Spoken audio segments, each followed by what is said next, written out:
Həqiqətən də çox vəhşicəsinə döyülüb. Bəzisi deyir gözü çıxarılıb, atılıb. Bəziləri deyir qabırğaları qırıq-qırıq olub. Onu döyən şəxslər nə qədər vəhşi olublar. Və necə bir ananın qarnından çıxıblar. Övladlarınızı qəddar böyütməyin. Övladlarınıza diqqət eləyin. Bütün sosial şəbəkələr bugün Elgündən danışır. Danışmalıdır da.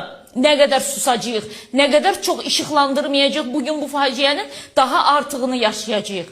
Daha betərini yaşayacağıq. Çünki Elgün kimilər bizim hər birimizin evində böyüyür. Və diqqət etməsək Elgünü vəhşicəsinə döyüb, onu xüsusi amansızlıqla elə öləcək dərəcəyə çatdıranları da biz evimizdə böyüdəcəyik. Sizə görə bir ana, bir ata, bir ömür gözü yaşlı qalacaqlar. Niyə? Düşmən gülləsindən dünyasını dəyişib şəhid olmayıb Elgün ki, vətən sağ olsun desinlər. Yaylım ateş açılsın.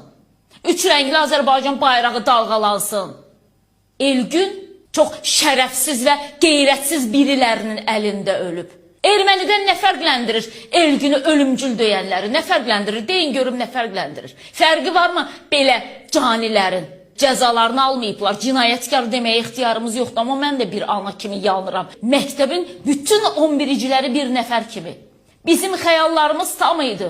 Birlikdə son zəngi etmək istəyirdik, tədbir etmək istəyirik. Elgün yoxdursa, tədbirimiz də yoxdur deyirlərsə, demək ki, Elgün özünə bu hörməti qazanmışdı. Mən çox təəssüf hissi keçirdim Gəncə ilə bağlı bu şeyi eşidəndə.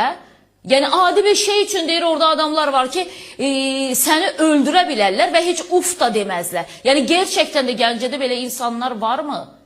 Bəs Gəncədə boş-boş bağırır bəziləri var. Mənasız şeylər üçün canlı yayım açırlar, eyni sözü təkrar eləyirlər, tutu quşu kimi. Belə şeylər üçün üsyan eləyin də.